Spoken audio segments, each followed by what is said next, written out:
Jonathan Majors returns to Hollywood, Adrian. Imagine if you, for every offense in your life, that you couldn't return to work. Just the basics. Yeah, exactly. Imagine that. It'd be different if he's a repeat offender. Like, you know, if all of a sudden 45 women came out and like, yo, look, here's when he beat my ass. And Right. He's not Diddy the Diddler. Let's, come on. People like that should be canceled. Let's give him a second chance. That's my opinion. Is this the part where we're talking about stuff other than comics? Well, it's kind of like this. It's a good point. Let me just give everyone a disclaimer. This is only comics. We're not experts, but this is where we get together once a week and discuss comics and only comics.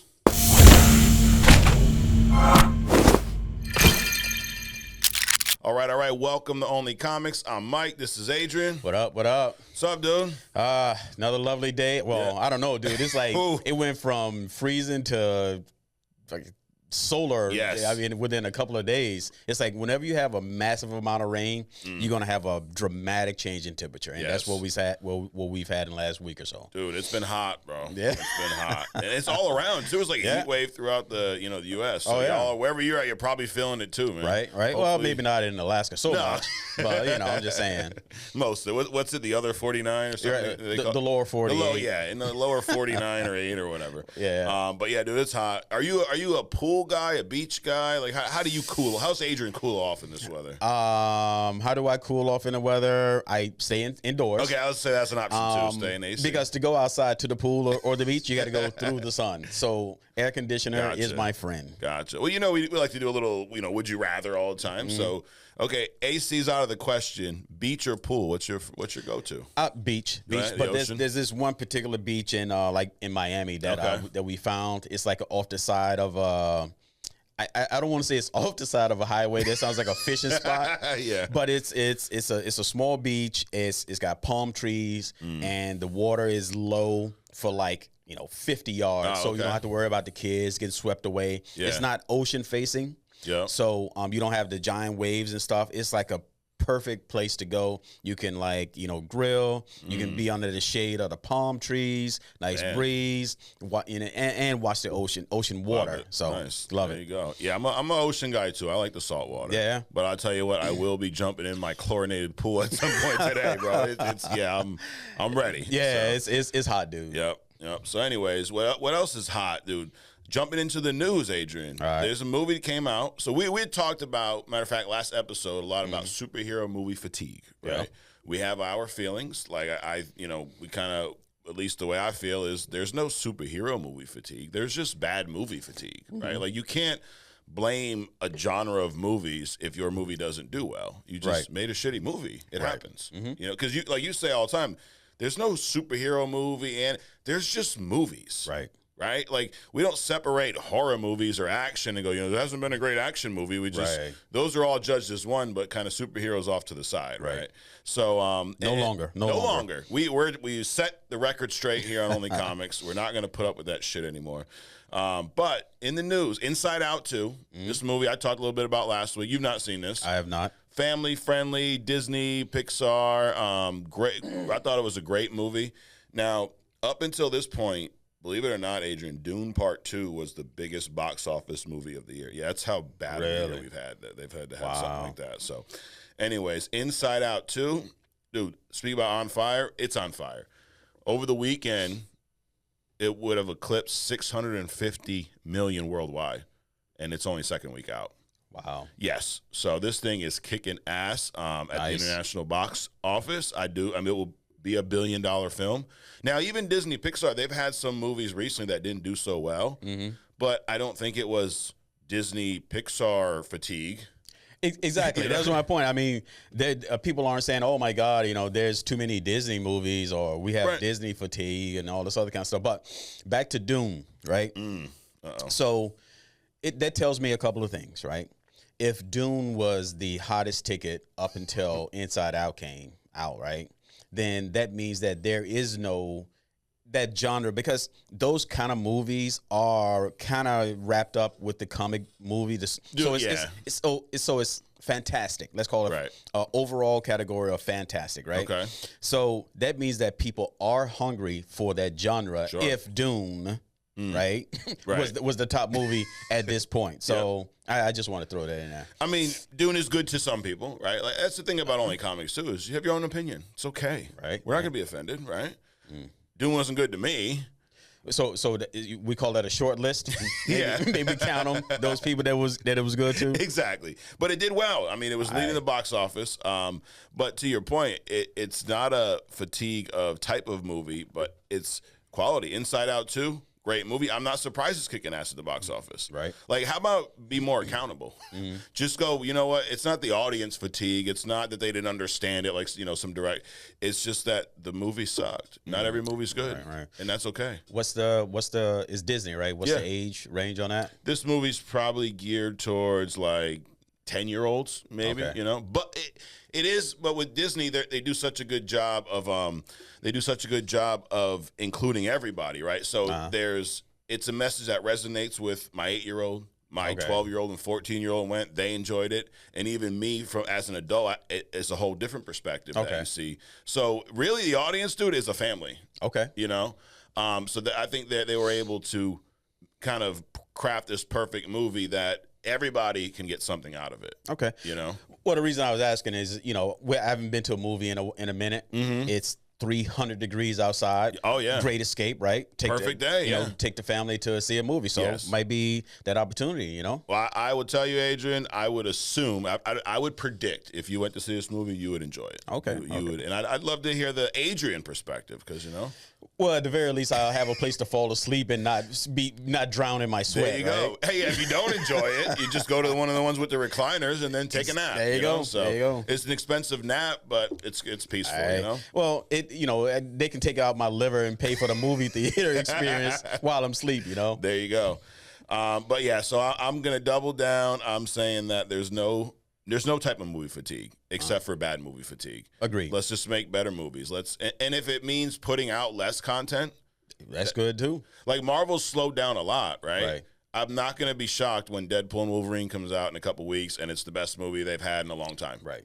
But they slowed down. They put a lot of work into this. It wasn't just, hey, let's get another movie out. Right. You know, so, and it's also something, and it's a little bit of a spoiler for next week, Adrian. I'm going to bring everyone down the road to Deadpool and Wolverine, okay? Because I've been watching a lot of old X-Men stuff lately, and there's seeds for this movie that was planted years ago. Like X-Men Origins, you got Deadpool, a shitty version of him, right? But it's Ryan Reynolds and Hugh Jackman, so it's like I'm just a little spoiler. So make sure I know you're gonna love this episode, but get ready for next week too. Right? You know, just get ready. Next up, Jonathan Majors. It's like, dude, everything we talk about here in Only Comics hits the news. Right. We were talking about him a few weeks ago. That's right. Back in the news, right? That's it. So he returns to Hollywood, Adrian, something that we have been kind of, I would say silently or maybe not so silently campaigning for here on Only Comics. We've been a big favor. And we're not saying that, you know, he went through what he went through. He got charged. He got his sentence. And now he should be allowed back into Hollywood. Right. He did whatever he did or didn't do. That's really the only person who really knows is him. Right. So imagine if you, for every offense in your life, that you couldn't return to work. Just the basics. Yeah, exactly. Imagine that. I mean, your bread and butter is X, carpentry, electrician. Right. So you got a traffic ticket, right? And now you can't be an electrician again. And I'm not saying that assault or whatever happened in that case is the same thing, but his bread and butter, what puts food on the table for himself and his family, is acting.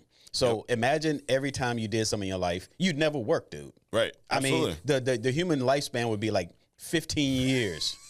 I mean, we'd never evolve. Correct. And again, we're not saying that, you know, we're not pretending we know what happened. We're not saying if, you know, the allegations are true, we support it.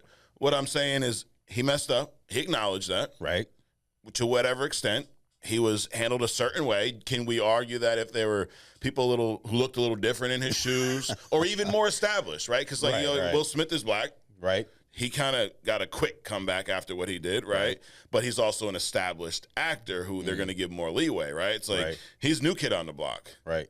You know, so he had all these factors and whatever. Who knows? We can't determine that. But I'm happy to hear that his acting comeback has already started.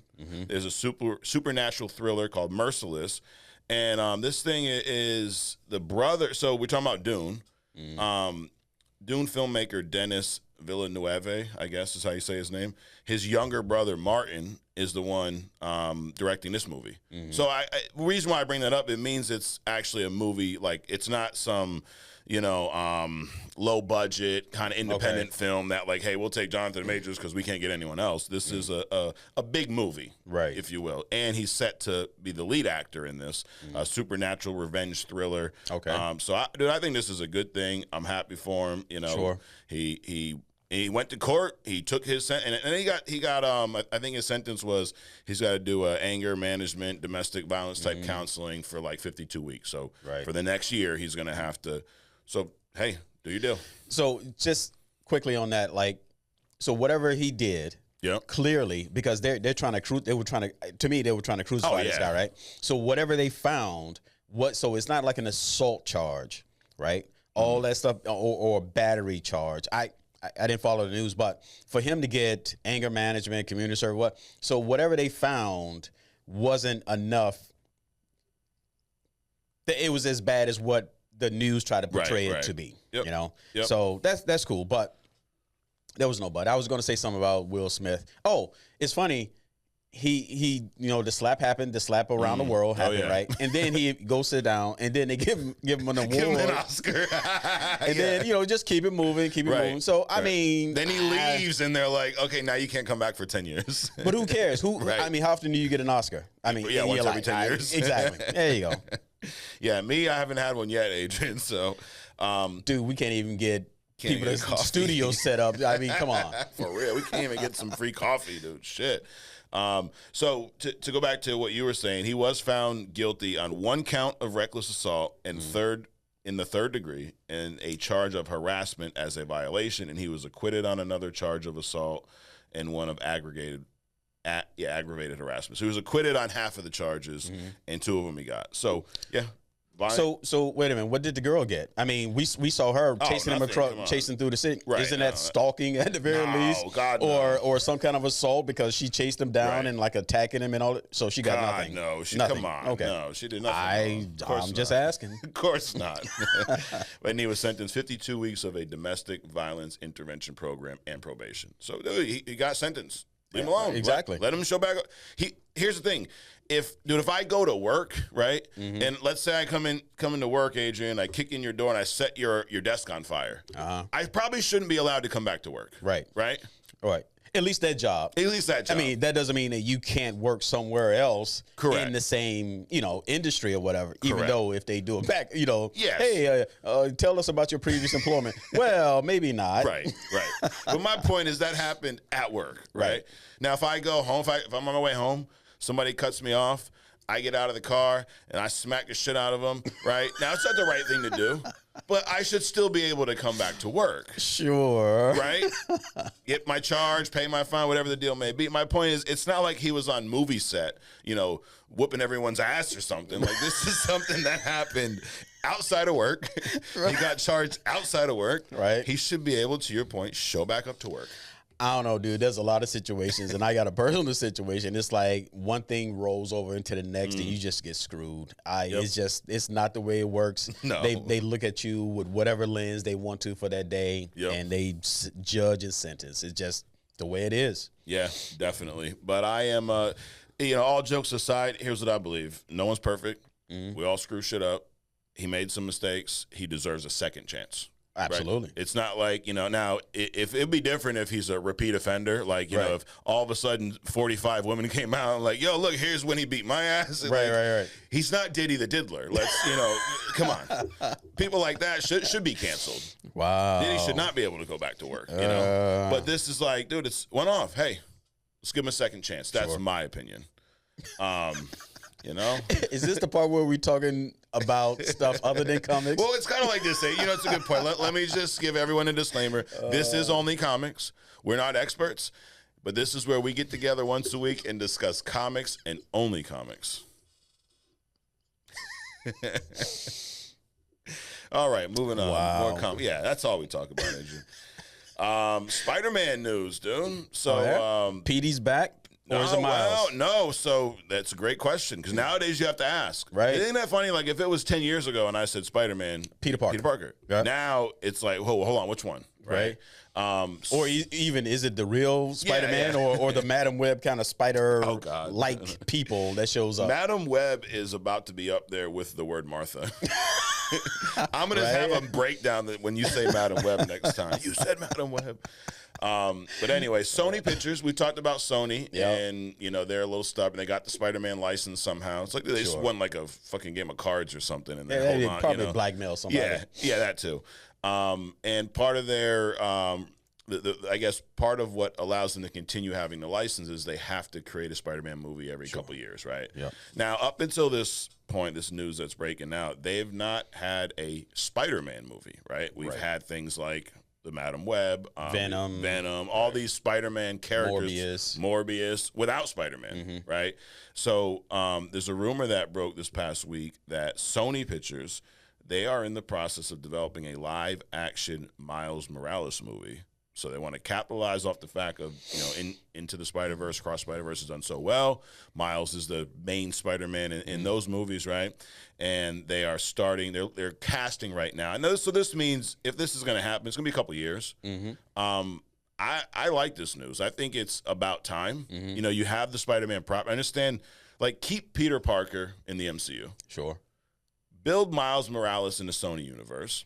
Okay. Right? Now, if you remember in, we read, what was it, Secret Wars, the second version, that was when Miles from one universe ended up connecting with Peter from another universe, right? They're building two Secret Wars. So wouldn't it make sense for Sony to build up a Miles Morales character that could possibly cross over in 4 or 5 years into Secret Wars? Sure. So I think this is great. I like this news, and I'd love to see this happen soon. The only thing I would say is take the Madam Web, take Venoms, all of them, take Morbius, and don't do those. Don't do that. Oh, you're saying do a Miles outside of those? No. Don't do the Miles Morales Spider-Man like like you did those movies. Don't do any of that stuff, and treat it as if, you know, you are making a Across the Spider-Verse type live action movie. Right.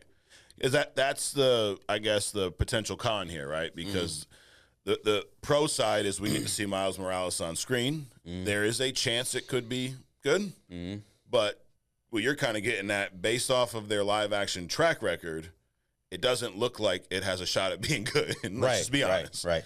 Oh, you know what would be hot, and they should do? So you know how in Across the Spider-Verse movies, they would have like the different backgrounds, like you have like the black and white, you have the Da Vinci, you have all this stuff. It'd be cool if they started out with Spider-Man Across the Multiverse, the animated part, and then he goes into a live action world. It's that actual character. Right. Okay. That'd be hot, dude. Yeah. There you go. I just, all I want is coffee, dude. You know, or you can throw me money too. Yeah. Sony. Yeah. Maybe some merch, maybe. How about a fetching Spider-Man mask? There you go. You know, we can hang up in the back, you know. But that would be cool. Yeah. So take that exact Miles character and move him into live action. Exactly. Hey, I mean, it would be hard for them to screw that one up. Right. But yeah, so we should give them stuff that's like easy to not ruin. Right. And, you know, take Gwen with you. Yeah. Spider-Gwen. Now, funny you say that. Both of the voice actors, so I forget the actor's name who does Miles. He's also in the Wu-Tang Clan show. But he has expressed an interest to play Miles in live action, and so has Hailey Steinfeld, who does Gwen Stacy's voice. She is the same actress who plays Hawkeye, or Kate Bishop in the Hawkeye series. Okay, yeah. So she's young. I could see her, you know, dye her hair blonde. I think she could pull it off. And I think it's Shameik Moore, maybe. He's a little bit older, but I think he can get the look down too. So that would be cool. I mean, if you're gonna move him into live action, get the actual voices. Hey, if you can get Beetlejuice to jump out of a moving jet in a black cape, you can do anything with anybody. Absolutely. You know? So this is one of those. It sounds like good news. It is Sony, so there is the chance that they could fuck this up. To be honest, right? But we will determine on thumbs up or thumbs down how we feel about this. And Adrian, I'm gonna promise you one thing: if you give it a thumbs down, I won't be upset. Okay, I hear you. You know, well, I guess I just gave up mine. But anyways, so moving on. All right, dude. Next piece of news: Batman Caped Crusader. This is the Amazon Prime show. Well, first of all, it's kind of funny that like WB made this show, then they didn't want to put it out, and they kind of like threw it in the trash, and Amazon Prime came over and was like, "Yeah, I'll take that shit. We'll put it out." So, anyways, it's coming out. We've seen some early images of this. Some of them okay, some of them kind of weird, like the Harley Quinn, the ridiculous looking Harley Quinn. But they announced the voice actors for this. There was a little trailer, a little teaser, where the Batman voice actor was reading off all the names in the credits, almost like a narrator. I don't know this guy, Hamish Linklater, but sounds like a pretty good Batman. Okay. Now, the reason this is in the news for me is Christina Ricci. Besides the fact that it's just any Batman. Yeah, it's any Batman, obviously. Yeah. I mean, we don't need it. Like, that's just like saying water is wet, AJ. There you go. Besides it being Batman. But one of the casting choices really caught my eye, okay? So, Catwoman, big Batman character, is going to be voiced by Christina Ricci. Okay, I can do that. Right? Like, that's one that you hear, you're like, that makes sense. So it's interesting that, and the hidden gem is I'm gonna include some of the voices behind it. Dude, you would be amazed at. See, I just gave it away. Let me stop. Oh, stay tuned. Don't go anywhere. Say the whole show's like coming up next. So that was great, dude. It's like, if I didn't know any better and I came across this show, I would think that we are experts and professionals. You would think that, right? But we're not experts. But we're not. We're not. That's why people get upset when they're like, you know, they expect us to be professionals, but we're not. We're just here. It's just for us, like you said. We are two guys that like to have fun talking about comics, but we carry ourselves professionally. There you go. There we go. All right, we're professional amateurs. But that was the only one that I recognized. Jamie Chung is doing voicing Harley Quinn. Okay. Diedrich Bader from the Drew Carey Show will voice Harvey Dent. I don't know who that individual is either. Yep. But they were talking to this guy Linklater. Pretty cool, Nick Linklater. Right. It's about, you know, his Batman voice, and he said that he kind of modeled it off of his memory of Kevin Conroy. Okay. Which I think that I like that. Like, don't try to emulate him. Right. But kind of like, this is how I remember Kevin Conroy, and it doesn't sound like him, but you can tell it was influenced by. Sure. You know, so I'm at least so far from the voice acting casting, I think this is going to be pretty good. Right. Story, who knows? It's produced by Bruce Timm, Matt Reeves, who produced the Batman, and JJ. So it's got a great cast around it as far as, like, you know, you would think they'd be able to make a pretty good show. Right. They also, with what Marvel just did with X-Men 97, they kind of need to do something on the animation. Not that it's always a competition between DC and Marvel, but it is kind of always a competition between them. Right. You know, Kevin Conroy's Batman voice is like that dude that narrates all the murder stuff. Oh yeah, it's like there are people that actually put the show on and they go to sleep to this guy's voice. Not Kevin Conroy, the guy. I forget what it is, but it's like murder mysteries or something like that. Crazy. Right. But Kevin Conroy voice is like the iconic. Batman animated voice. Yep. Dude, if like. Now, from a look standpoint, he didn't look Batman, Bruce Wayne, but could you imagine, like, if he did, having him on live, it would be the perfect Batman. Right. Like, you take Ben Affleck's face, give him that voice, but the writing of the Batman, perfect. Right. Just picking little pieces from the multiverse. But Ben Affleck in the Daredevil days, not the post drunk whatever, not the on my second divorce from J-Lo, Ben Affleck. So wow, that's the other stuff. See, that's the other stuff. I'm just a wealth of knowledge, Adrian. All kinds of pop culture. I wouldn't be surprised to see J-Lo, man. J-Lo's getting she's starting to do like a lot of like she's like a killer in a movie. Yeah. Now she's playing this person that's out in space doing some fire, some action flicks. So are you saying she might show up in the MCU at some point, or the DCU, or the what we call it, the ACU, the animated cinematic universe. Who knows? One of those. Next up, Benedict Cumberbatch Okay. That's a hell of a name, dude. Right. That's a badass, like, feel like you're eating some tea and crumpets eating motherfucker, bro, that would just whoop someone's ass. I mean, right. But strong name, you know? Sure. But he plays Doctor Strange. Yep. He's in some other stuff as a Sherlock Holmes, maybe. But, I mean, his main, for us here, his main role is Doctor Strange. Now, I think he's a great Doctor Strange, by the way. That's not what this I news, agree. but, like, dude, it looks like it came off the page of a comic. Yep. I agree. It's funny because we always talk about like perfect castings, and Robert Downey Jr. gets thrown at there, Hugh Jackman, and he's one that I feel like Chris Evans never gets spoke of, but dude, perfect Doctor Strange. Sure. Like he made were you a fan of Doctor Strange the character before the movies, like in the comics? Not really. I mean, he was there in the background, so he was by extension through the Avengers for me. Right. Matter of fact, he was such a good. It was such a good actor portrayal when I started watching it, because my wife, she's not really into like comic books and stuff like that. But when she saw Doctor Strange, she was like, "Wow, that was a pretty good movie." You know, she didn't say anything about the actor, but to her, that's the only person that she's ever seen play Doctor Strange. So. Right. He was in an interview recently, and we got this new Avengers movie, one that we're not really sure what's going to happen in Kang Dynasty. It's rumored to come out in a few years. And they had asked him about playing Doctor Strange, and what he said, first of all, he really respects the character. He said he's a Marvel character, and let's be honest about it, the joy of playing him is immense, but also the joy of playing him means I can help create and platform stories and writing and less commercial fare into being. He's a gift in many, many ways in my life as a producer and an actor. I love playing him. He goes on, but this is what he says, this little statement. Says, I love playing him. He's great fun. I'm very much looking forward to Avengers next year, which is cooking up a storm. Oh. So the interwebs, Adrian, they heard this, and they're saying that he just confirmed he's in the next Avengers movie. Right. Is that what you got from this statement? That's what I heard.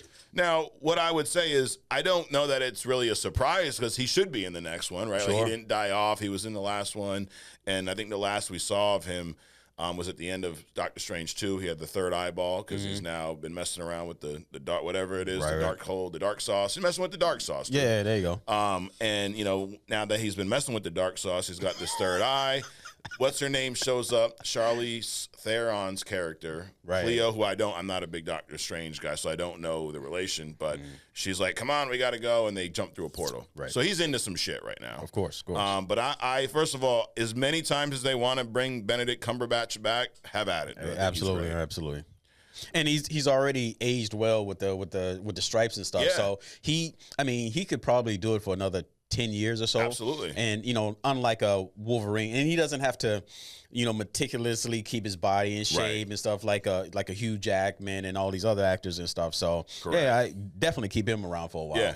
Yeah, because Doctor Strange is not about the physical presence. Like, you could, dude, he could be, just his face. You could plaster his face on someone else, and he could still, exactly. You don't need to bulk up. You don't need to be in great shape. And to your point, Doctor Strange looks a little older. Right. So, yeah, dude, keep him. I agree. I think 10 years, let him run it. Well, it doesn't matter because most of his body is usually covered, right? They could, like you said, they could AI his face, right? Because when he signed these waivers, his likeness and for what they call it, in perpetuity, like forever, they can use your face to do whatever they want. So. I think that word means longer than forever.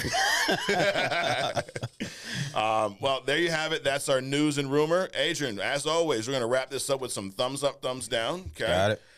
So, first article of the week, Inside Out passes Dune Part 2 as the highest grossing movie of 2024 so far, eclipsing $650 million international. Wow. I'm going thumbs up. Very cool. Thumbs up for that. Jonathan Majors returns to Hollywood starring in a supernatural thriller, Merciless, put together by the brother of the Dune director. So big name director, big movie. I'm giving this a thumbs up. A thumbs up for that. But also he made I think it was with the guy who faked his whatever sister. He played in a supernatural show. Okay. Love and Country or something like that. Yeah. So that was pretty cool too. Yep. So it's right up his alley. Yeah. And that's cool too. Seeing him get back to doing like what he did. Like sometimes when these guys get their redemption, it's like, bro, you got to start off on this little shitty movie no one wants to see. So I like that. Like, do what happened, move on, give him a second chance. There you go. Sony Pictures rumored to be in the process of casting a live-action Miles Morales. I'm going to give this a thumbs up. Me too. Yes, thumbs up. You are on the fence about that. No. I'm not on the fence about it. It's just that, Sony, to me, doesn't have a good track record of live action movies. So we'll just see how it. Yeah. But if they take my suggestion, the beginning would at least be good. Right. And then they can have the opportunity to mess it up after that. And just, I guess, like you kind of said earlier, what they should do is all the movies they've made so far that didn't have Spider-Man, look at them. Right. Take a good look. And then don't fucking do that again. Exactly. That's it. There's your recipe. There you go. Christina Ricci to voice Catwoman in Batman Caped Crusader. I'm giving this a huge thumbs up. Oh, definitely. It's kind of like it doesn't matter because you never see who it is. But some people have that voice. Oh, yeah. Some people have that distinct voice, and I think her voice is kind of unique, so it's pretty cool. And she's played darker characters, right? Sure. I mean, Wednesday Addams, right? Like she was so yeah, I think Snake Moan. Yeah. Whatever. Oh, that's right. Yep. Black Snake Moan, with my man Samuel L. Jackson. Yep, Sam. That's an interesting movie. We can't review that's that an one interesting here. movie. Yep. Yeah. Last piece of news, Benedict Cumberbatch kind of confirms he'll be in the next Avengers movie. He says he's looking forward to playing Doctor Strange next year, pretty much. Sure. I'll give this a thumbs up, dude. Absolutely, thumbs up. Look at that. Across the board, it's a positive week of news, right. Adrian. When's the last time we had like across the board thumbs up? You know what? One of our viewers could probably tell us, but I bet it's been a long time. Yeah. Yeah, we're just on a note of positivity. That's this it. week, That's it. So ushering in the summer. Absolutely. Didn't summer just officially start last week, someday or whatever? yeah, I think it was a couple days ago. Okay. It sure as hell feels like it. So. It feels like sun. Yeah. Not summer. Sun. Right? Dude, next up, my man Godmode is back, Adrian. Oh. Dude, I kind of missed Godmode. He didn't say anything last week, but what Godmode says is he's glad that we're giving Blue Beetle some love. Definitely better than The Flash. Yeah. So Godmode's right about that, right? What character or story do you guys want to see on screen that hasn't been done yet? And now he lists a few of his. He wants to see more of the Bat family, Nightwing, Batgirl, Red Hood, Batwing. Sure. Okay. Black Cat, who we actually said last week. Right. Blue Marvel. I don't know a whole lot about Blue Marvel. You a fan of Blue Marvel? Doesn't ring a bell. Okay. Lobos. Okay. Yeah, we actually was a hidden gem a few weeks ago. I'd love to see him on screen.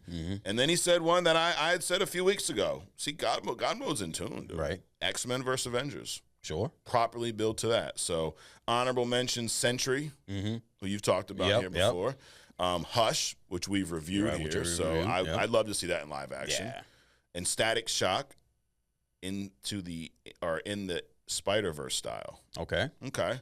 All good options here. Now, one that you've said before, Alpha Flight. So you still feel strong? You'd love to see that on screen? Absolutely. I think that's a strong team. And that's something that can be like a run parallel outside of the X-Men, which is where they're coming from. Right. Also, the Hellfire Club. Yes. That could be its own like series of things. Correct. So there's so much content. They don't have to keep reinventing the wheel. No. They can just run. I mean, they could run just off of Alpha Flight alone. They could run that 10, 15 years, dude. Right. Develop the stories, develop the characters, have the interactions with the X-Men and all this other kind of stuff. So, yeah. Yeah, I would not be opposed to Alpha Flight. There's a couple episodes in the original animated series of X-Men where Alpha Flight's featured, and I've always that's where I learned about them. I've always liked them. And we saw their little cameo at the end of 97, for like half a second. But I agree, Alpha Flight, definitely. I say I want to see the X-Men done right. Right. Because, yes, we have the X-Men movie, and we talked about this a few weeks ago. There are some really good movies in there. But if I say, like, do they really feel like – they don't feel like X-Men 97. That feels like X-Men to me. I want something that – like, you watch Into the Spider-Verse and you talk about how it feels like the comic came to life. Like, it's Spider-Man, no doubt. I want an X-Men movie that has that feel. And X-Men versus Avengers, like Godmode said, that's one I'd love to see. I'd also like to see The Long Halloween actually adapt, not just use like it inspired. It inspired some of these movies, but I want to see Alberto Falcone. I want to see the Holiday Killer. Like I'd love to see that type of Batman story. Right. That's another one. What else? I agree with the Bat family. We've not, we keep seeing early Batman. We keep seeing year 1. Now we're at year 2, which is a good take. But that is one thing about the DCU that I'm looking forward to is James Gunn doing, or unfortunately Andy Muschietti is going to direct it. But anyways, it will have an established Bat family. It'd be cool to see. So I agree with that. What about a character? Any one-off character that's not been on screen yet that you'd really like to see? Nothing comes to mind. Really, the most prominent character that I would like to see above all, and I've said this before, is Superman done properly. Okay. I would love to see just a raw Superman, just like the Hulk versus Thor, like Ragnarok kind of a situation. Yeah. Like a battle world kind of Superman where he just unleash. Yeah. We've never seen that. You know, you've seen Christopher Reeve get upset because Lois Lane once again found herself in a situation. Right. She got killed in an earthquake, and then he flies around the world. Instead of destroying the world, which is what should have happened, he went back in time. Well, whatever. So I would just like to see a properly cast Superman, like a Henry Cavill looking guy, right? But then the storyline is Battle World and just show Superman's raw strength, because I don't think people really understand his power. Right. And they always try to make him a Boy Scout, which is kind of bad. Which is, that Superman could defeat Homelander. Yeah. That one. So Superman on red kryptonite. Yeah. Done deal. It's a wrap. Another one that I like to see done properly is Apocalypse. We've in the comics, and we're about to see with the next season of X-Men 97 how big Apocalypse is and the impact. But the only version that we saw was that shitty Oscar Isaac Ivan Ooze looking motherfucker, right? Right. So I'd love to see Apocalypse done properly. As I've said plenty of times, give him the Thanos treatment. So let me ask you this about a character like Doom. Even though Doom is not even in the power class of Apocalypse, or Thanos. Yep. I look at those 3 characters kind of the same. Yeah. They are highly intellectual. Yep. Very powerful, but they're like slow moving, methodical, like they're kind of Batman in the mind kind of a characters. Yep. Now, do you want to see Apocalypse more drama, or do you want to see Apocalypse like in a fight scene? You know what? I want to have it all, Adrian. Okay. I do want to see his, but I think I would like to see the drama more. Right? I think about Thanos. Yeah. When he's in, I guess, Infinity War Thanos versus Endgame Thanos, right? Because Infinity War, he was more methodical. You get to see, I think, what you're talking more of the drama, right? Him dropping Gamora. Now, there's a little bit of fighting in there. Sure. But in Endgame, he's the general. He's out there on the battlefield, and we really get to see how dude is taking all of these Avengers just to take him down. So I'd like to see a mix. I guess kind of the same way with Thanos, I'd like to see the drama first. I like to see him building, him manipulating, him, taking over these heroes, turning them into villains, that type shit, the stuff that he's always done, improving their powers, building it. But then I'd love to see a big-ass battle, like Endgame type battle with Apocalypse. Right. Be insane. Yeah. Now, Dwayne Johnson's rumored to be in talks and allegedly he wants to play Apocalypse. Do you think he could pull it off? Dude, that would be amazing. Yeah. That would be amazing. And this dude is just gargantuan. Right. I mean, it's like he's gotten bigger with age or something. Dude, like that. How is that even possible? He's like, what, 60? And just a mountain of neck. He's moving through the universe, and he looks like that. Exactly. But yeah, he wouldn't even need a damn suit, Exactly. Just put a shirt on him and he's Apocalypse. All right. But yeah, I think he definitely has the look down. Yeah. So yeah, there you have it, dude. Those are the ones we'd love to see. Godmode, welcome back. Right. All right, moving on. Adrian, moving on to our next segment here. So, dude, you're not on social media that much, right? No. Pretty much never. Never. I am a little bit, right? Definitely for the show, and I have been in the past. And the thing about social media is there's a lot of bullshit out there, to be honest, right? A lot of toxic, environment at times. Sure. But there's a lot of good it's kind of like everything. There's good with the bad, right? Sure. And every once in a while you come across someone, you see something that's really cool, inspiring. And that's that's going to kind of lead us into our next segment, okay? Okay. So on TikTok, we have a lot of followers, right? There's a follower of ours. His name is the Batman of Spring Hill, right? I clicked on his profile a few months back, and I didn't realize who it was at first. There was a news article probably, I don't know, 3-4 years ago about a little girl who's being bullied. And there was a guy who dressed up as Batman, walked her to school. This thing went viral. I remember hearing about this, like, dude, that is some cool shit. Right. I had no idea that individual from this video is the Batman of Spring Hill. Okay. So there's a TikTok account that I found. And, dude, I've seen, so first of all, if you guys are watching, check out this account.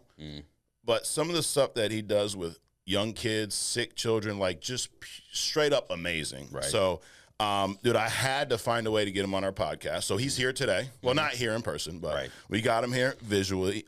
So my man, Jack Asbury. How we doing, Jack? How you guys doing? Thanks for having me.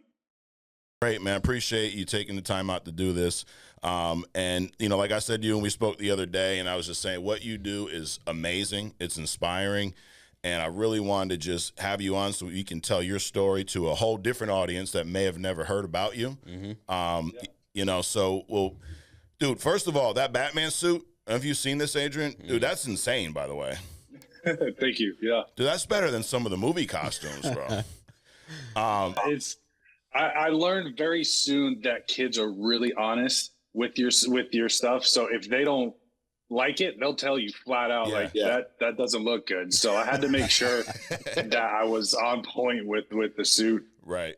Yeah, you can't just show up with like the Party City one, you know, the fabric one. No, that doesn't work. But dude, how long have you been doing this, Jack? Since 2016, I've been doing it. And my bat suits have gone from very bad to what it is now. When I first started, it was like just a foam suit that I found somebody to do it. Yeah. And I thought it was the coolest thing because I had a really good cowl. But looking back at it now, I'm like, oh my God, it's one of those like themed of progression. Yeah. So yeah, it's been a few years. Wow. So since 2016, what made you like, or how did you start? What were you doing at first, and what even gave you the idea or the desire to do this? So there's two parts of it. My kids, when they were very young, had very long hospital stays. Okay. So my oldest daughter was born premature, and we were in the hospital for 3 months, couldn't leave, nothing. So at that point, we were in just a big room with a bunch of other parents, and it was dead silent. You know, we're just sitting there, and there's nothing we can do. And then my youngest daughter at the time, she was 3, and she had a blood disorder. And I don't know if you guys have kids, but trying to keep a 3-year-old sitting still in a bed, not being able to do nothing, it's stressful. So I knew I wanted to figure out to do something. Yeah. But how I started with my Batman is I used to be a bouncer at like a motorcycle bar, and we would do bike runs for charity. And his family came up and they said they're doing one for their son. His name's Ray. He's got leukemia. He's 4. And I just threw it out there. I'm like, hey, I have this bat suit, and I know you guys are local. I can come and see him, bring him some stuff. And they're like, yeah, that'd be great. And then ever since then, it just started. So I did that one, posted it on social media, and then another, and then another, then another. So that's how it grew. And then I'm like, okay, I think I can do these visits at Batman. I've been a Batman fan my entire life. Yeah. So I'll just run with it like this. So that was my first visit, like first official Batman visit. And then it just grew from there. Wow. Dude, that's awesome. So from that point, how often were you doing Batman visits when it started, and how often are you doing them now? I do them, and I like to tell everybody it's because I try to stay in that character. Yeah. It's whenever the bat signal goes up. So if somebody calls and they need a visit, I'll go. Yeah. I go all over Florida. I've been to out of state a few times before. So it's really just whenever somebody needs that visit. I'll reach out to hospitals and see if there is anything that they want me to show up for. Yeah. Or if they have anybody that wants a visit. But normally when I do like those one-on-one is when somebody is recommended or somebody reaches out. Yeah. Dude, the post that I saw, I think it was a couple weeks ago, I was about in tears the one where you had all the kids that, you know, unfortunately had passed away, and it brings it full circle, because, you know, I'm sure it's fun to get dressed. Like, dude, I've dressed up for cosplay and stuff. It's fun, sure, right? But it's you're doing it for a whole different reason, and to see that impact that you made on their lives, and also I'm sure on yours. You've been doing this for a long time. Is there one moment, one meeting, one child, or something that stands out as the most impactful moment? So the most impactful one was David. He was in that photo. He was the first kid that I visit who passed away. Wow. The hard part about with David is it started during COVID. So we did like the drive-through birthday, car parade. Yeah. So I got to see him then. And then for his birthday, things started to lessen up, and they asked if I would come see him again. So I said, absolutely. And then it showed that he was having like improvements. And then all of a sudden it just took a downward spiral, and they're like, he's got like 2 weeks left. Wow. So David's the one I saw 3 or 4 times. And what I remember most about it is they called to ask me if I would come see him, because they're like, he has maybe a couple days, maybe a few hours. Wow. So for the family to reach out to me to come do that, just to see him, was really impactful. And then they invited me to the funeral.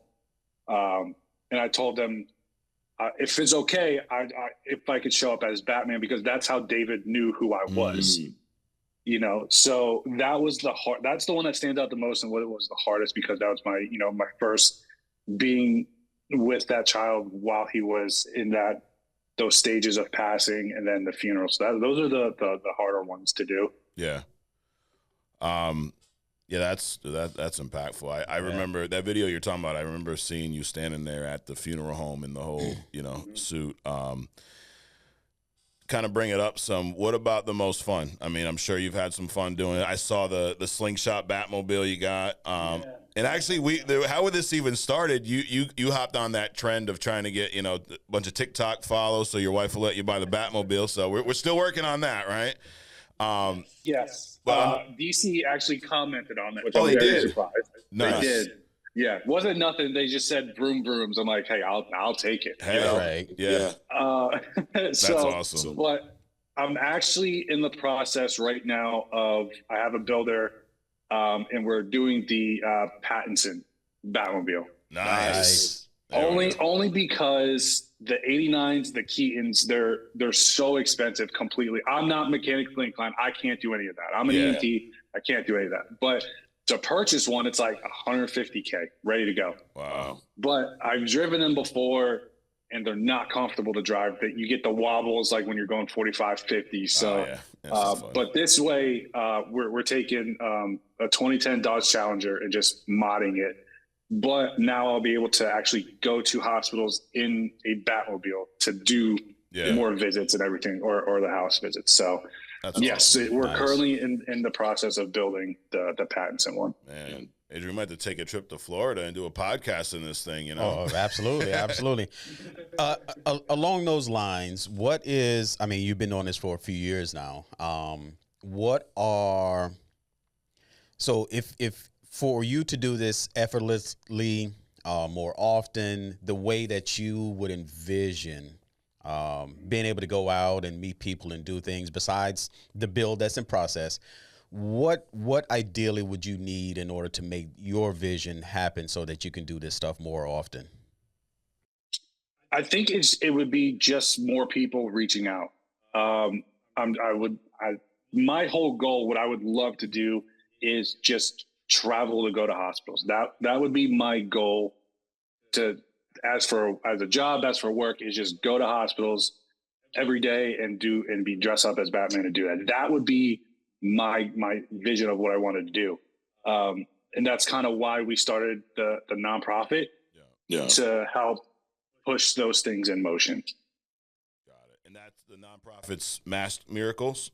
Yeah, because I found out not everybody likes Batman. Yeah. What the hell's wrong with those people? Right? Yeah. I have a bunch of other friends that dress. I don't know if you see, my wife does Wonder Woman. Yep. I have a lot of people that do like Star Wars, Spider-Man. So if they reach out and they're like, hey, not really the biggest Batman fan, but he is a Spider-Man fan. I'm like, okay, perfect. I know a guy who can do that. So that's why we called it Mass Miracles. And what we do with the nonprofit is, because of my experience in the hospitals, like I said, 3 months in the hospital, we still have bills due. Yeah. We still had to work. So our nonprofit raises money to give to families so they don't have to, go pick up an extra shift, or they can afford to take a day off. And one of the kids that I saw who passed away, his name was John. We gave his family $5,000, and we told them, look, this is just to either help with bills or go take him somewhere, go take him to this money's for you. Do whatever you want to help. And he's like, we paid their car payment, and they end up taking him to Legoland. So and I think it was a few months later he passed away. So they were able to do these things, to make memories while they still could. That's awesome, dude. So stuff like that, money you gave to this family, if someone wants to donate, there's a donate button on Mass Miracles. Is that where that stuff goes, or does that sponsor trips? Or I guess what would if they were to donate, what would their money go towards?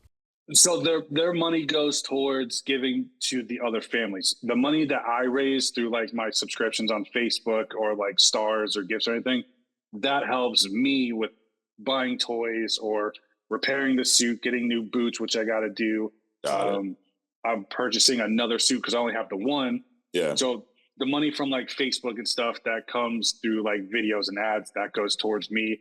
The nonprofit goes towards families. Got it. There you go. So watch my man's stuff so he can buy some new suits and go on and donate so you can help out some families. That's awesome. Dude, I'm telling you, I'm going to go on and make a donation just for you doing this, and it's amazing. Absolutely. And anybody watching that wants to, man, have it go to massmiracles.org, right? Yeah. And dude, it's awesome to see, Adrian, we started this for fun, right? And when we were talking the other day, Jack, for us, it's just a couple hours a week, kind of an escape from reality, because reality can suck sometimes, and we just want to provide that platform where y'all can escape too. Right. But it's allowed us now to meet people like you, Jack, and just some awesome, we have a pretty cool fan base, right? Sure. So we do it for the fun, but to meet someone like you and see what you're doing is just strictly amazing. And just knowing that, the difference that you're making in these kids, their families' lives, that impacts people for generations. Yep. Yeah, absolutely. Yeah. Thank you, guys. It really means a lot. I love doing podcasts, so anytime I'll be more than happy. What's cool is that Mass Miracles, number one, that name alone, that's pretty cool. Yeah. That's pretty cool. But the other thing about all of this is that, it speaks to purpose. I'm sure as a bouncer in a biker bar, you probably never thought you'd be doing this. Right. And actually being very impassioned about it. So that's another cool aspect about all this. You just keep going out there, keep doing your thing, and you will find your purpose. So it's very cool that you landed in this arena doing this very thing, and it's impressive, I think. Now, are your kids gonna follow suit? You're gonna need a Robin at some point, right? Right. I think at least one or two, because I have 4 kids altogether. I think 2 of them will. Yeah. My youngest son, he's got my old cow. He'll wear that all the time. And then my youngest daughter, she loves going to Comic-Cons and everything. Yeah, so cool. I'm hoping I got 2, hopefully. There you go. And you know what? All those people that that say they don't like Batman, they're just in denial. Yeah. That's all that is. Exactly. That's all it is. What has been the most fun, or is there a moment or something that stands out as I had so much fun doing this, or when this happened? So one of the coolest things we did is we actually did an event for a child, and it was kind of I don't know if you ever saw the documentary Bat Kid, where the whole town got involved. So we kind of did something like that in Orlando. Okay. They were raising money for this kid, but it was in the Orlando Magic's arena, and we had this whole thing set up where the Joker kidnapped the Orlando's mascot. So we had to go throughout the whole building and find clues and everything. And there was a Batmobile chasing the Joker at the end. Man, it was so much fun doing that one. Yeah. That's probably the one that stands out the most. Got it. Well, we're going to wrap this segment with some fun stuff real quick. All right. You know, we like to do, agree to disagree, thumbs up. We like to really just, throw Mix it out up. opinions, right? Yeah. So we're going to check Jack and see how Jack feels about some things we've talked about here before, right? So you've been a Batman fan like since a kid. How long have you been a Batman fan, Jack? It's probably since I was like 6. Okay. So I'm 36 now, so about 30 years I've been. All right, so we're about equal. Actually, you probably got us on some Batman time, right? Yeah. You've always been. So I mean, and Batman's my number one. We did rankings. He was like your number 2, maybe 2, 3, something like that. Something. We like have that. to revisit that then, huh? You think, as you would say, the seasoning has changed, maybe? It hasn't changed that much. Okay, all right. I still like him, but not number one. Definitely not number one. No, we know Iron Man's your number 1. Something like that. That's changing. Wow. Well, I guess we got it, Jack. We might have a new segment next week. I don't know. Might have to slide Rogue into slot number 1 these days. Yeah, he's big on Rogue throwing Cap's shield out into the damn Mount Everest. But all right, Jack. So Batman fan since 6 years old. You're getting a Batmobile. So let's just start there. Best on-screen Batmobile. It's a classic, so I'm gonna go with Keaton's '89. Okay, all right, I respect that. That is a classic. Yeah, that is. Best Batman live action actor. Oh God, y'all are gonna hate me for it, but it's Ben Affleck. I love Ben Affleck. Oh my God. Okay. I will say he was a good Batman. Sure. I think the movies that unfortunately, if he was put in a better movie, I think he'd be a lot higher on most people's lists. Yeah. He had the look down. And we'll follow that up with best on-screen Bruce Wayne. Again, you're gonna hate me for this one, but I really think Val Kilmer wasn't a bad Bruce Wayne. Okay. Jack, there's nothing that you could do to where we would hate you. So I get it so much. Wow, Val Kilmer, that's a first. As Bruce Wayne. Yeah. Dude, to me, Val Kilmer was so bad in Batman. I forgot he even played Batman. That's crazy. I'm thinking Adam West before Val Kilmer. Oh man. I can't do Adam West at all. That is funny. What's your favorite Batman movie? I think my favorite would probably be Batman Returns, the '92. And then Robert Pattinson's wasn't bad. I don't normally have 3 hours to sit through and watch it. I'll watch probably like 45 to an hour maybe, but that one wasn't a bad movie either. But probably my favorite I could watch all the time would probably like Batman Returns. Okay. Now, I got to ask you a question about Batman Returns. You know how I feel about this movie. Mm-hmm. It is one of my favorite Batman movies. Is it a Christmas movie, Jack? I say it is. Thank you. Look at that. Dude, I knew I liked Jack. The whole thing is in Christmas season. Exactly. And the chick dies on the Christmas tree, right? You don't get more Christmas than that. All right. Yep. He just on the fence I about yield. that one. Last thing, who is your favorite Batman villain? My favorite would probably just, like everybody else's, would be the Joker. Yeah. I love the chemistry that it's supposed to be there between them. Like, can't have one without the other. Right. I just like that a lot. And you see a lot of different, like through the animated movies with Christian Bale and Heath Ledger and Jack Nicholson, Michael Keaton. I love that combination. I lied. One more last question. Best on-screen Joker. Oh, it's going to have to go to Heath Ledger. Yeah. Of course. That was a real test because, the Val Kilmer stuff we let slide. But if you didn't say, if you said like Jared Leto, I'd have to never have you back. No. But all jokes aside, man, I appreciate you taking out time to do this. And really a big fan of what you're doing, guys. Please go support my man Jack. He's on TikTok. Absolutely. He's on Facebook. He's on Instagram. He's everywhere. YouTube. Go to massmiracles.org. Make a donation. Please help my man out. And maybe you'll see him at a Comic-Con or something in Florida one of these days. And we got to have you back when you get your Batmobile. We got to see that here. That'd be awesome. Absolutely. That'd be cool. Absolutely. My man Battinson, as I say. That's right. Thanks again, Jack. We'll talk to you soon, buddy. Thank you, guys. Adrian, this is a segment where I take advantage of you. That's how you put it. Apparently, that's what's been happening, Yes. in the last few weeks. So, yeah. But what you may love to know is, people love it. They love it. Of course they see. Of course they do. I'll just leave it at that. Higher or lower? All right. So I was watching TV the other day. Right now, well, are you a cable guy? You still have cable? What? Yeah, no cable. No. I don't have cable. I have YouTube TV, so I do have some live TV still Sure. for like sports and stuff. And every once in a while, I like to get the feel of you remember cable where whatever was on, you had to just pick something from what was on. We didn't have Right. streaming and all that shit, right? You You didn't have a choice. didn't have a choice. Right. You flipped through till you found the best thing that was on for Right. you and watched it. Yep. Right. Nowadays, I don't know about you, but I spend all the time scrolling through everything I like, and I never put anything on. Me too. It's like I do the too many same thing. options. It's like my wife's like, dude, I can't even sleep because there's so much silence, between your actually finding something. Right. And it's like I spend, 53 minutes finding something to watch, put it on, and fall asleep 15 minutes later. Like, dude, if I would have just put anything on, I could have watched most of it. Exactly. So, Exactly. Rain works. there you go. Thunderstorms work. Yes. Yep. We had a good one yesterday. Oh, yeah. But I have YouTube TV mostly for sports and WWE stuff. Sure. Every once in a while, so I can kind of get that feel of having cable. Yep. I'll go to YouTube TV and skip through the channels and find something to watch. Right. Men in Black was on the other day. Okay. You've seen this movie, right? I have. Remember when it came out back? I think it was '97, maybe. So back in the day. Oh, so long ago. Yeah. Right? I know, dude. Well, actually, wasn't it '97 just 3 years ago? I still feel like that sometimes. Are you a fan of the Men in Black movie?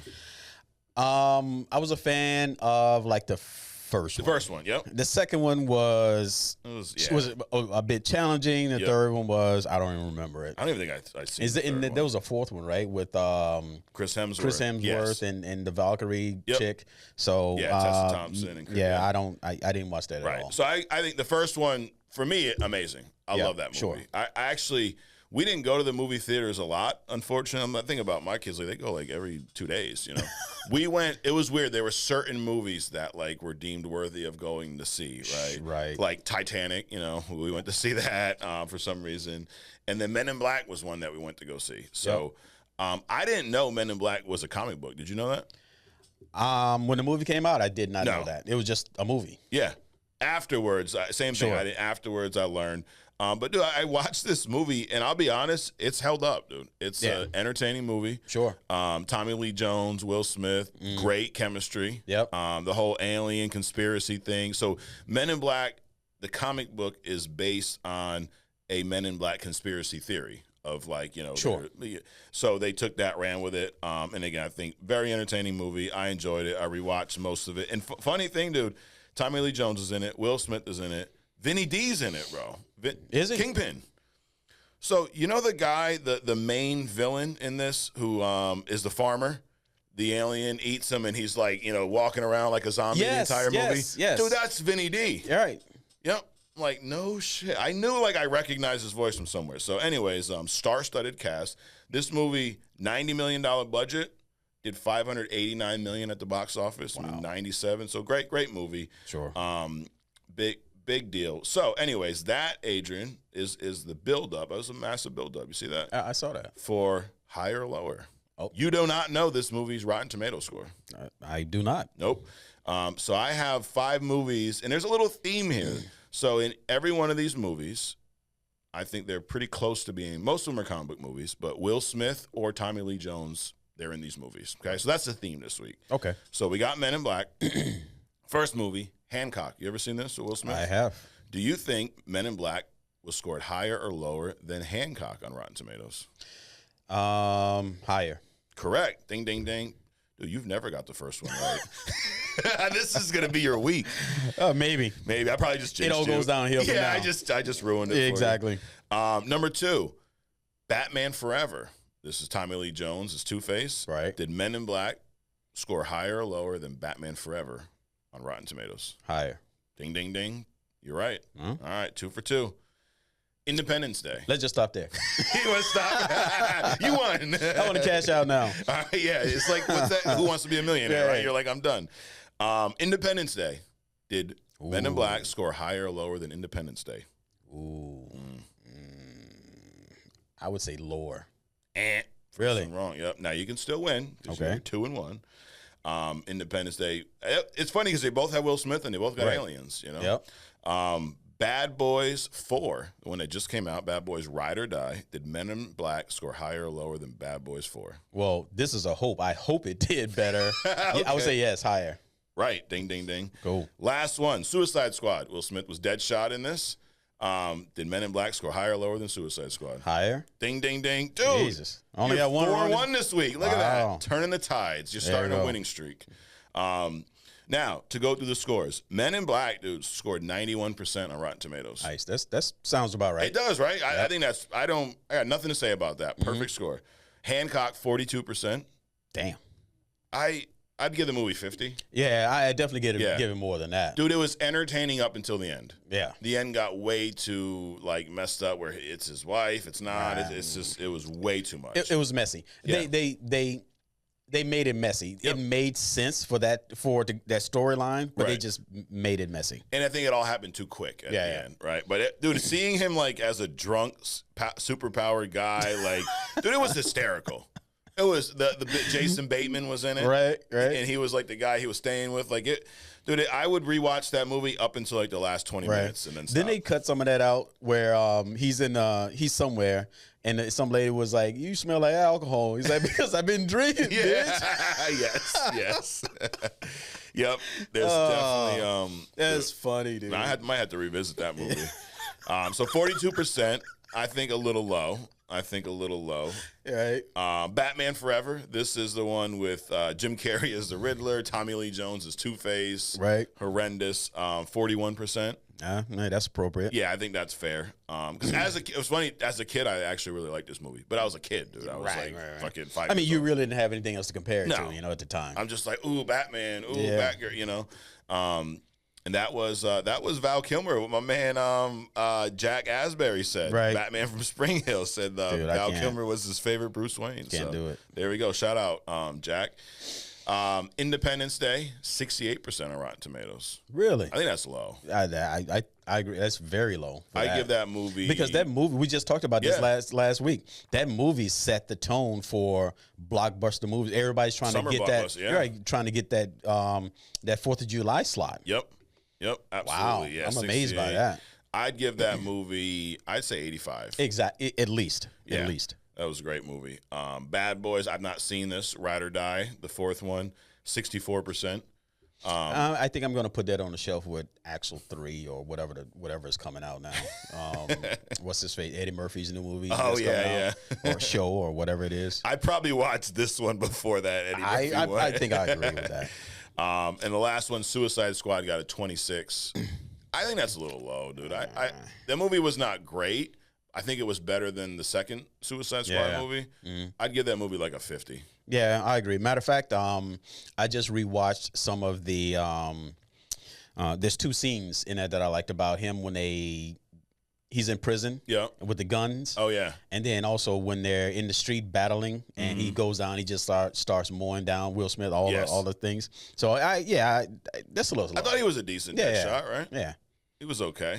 You know what? Maybe I don't like the character switching, but whatever. I'm not going to ask your answer because we have a hit or miss cast later. So maybe there'll be a Will Smith, question on here. So anyway, well, that is higher or lower. So according to Rotten Tomatoes, Men in Black is a better movie than Hancock, Batman Forever, Independence Day, Bad Boys 4, and Suicide Squad. Would you agree with that? I forget about the scores. Yeah. I think so. The only one I think is close is Independence Day. Yeah. But if I had to watch one, my get out of prison, I would watch Men in Black over Independence Day.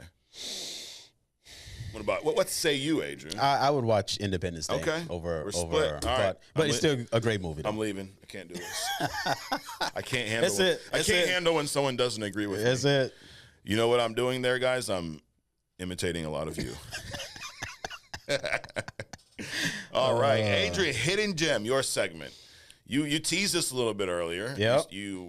But I know less about it now after you, because it was such a subtle tease. You just said voice actors or something, or voices behind something, right? And then you dropped it right there. So yep. That was a good little hook. We're hooked now, though. We're ready for it. Who do we got on Hidden Gem this week?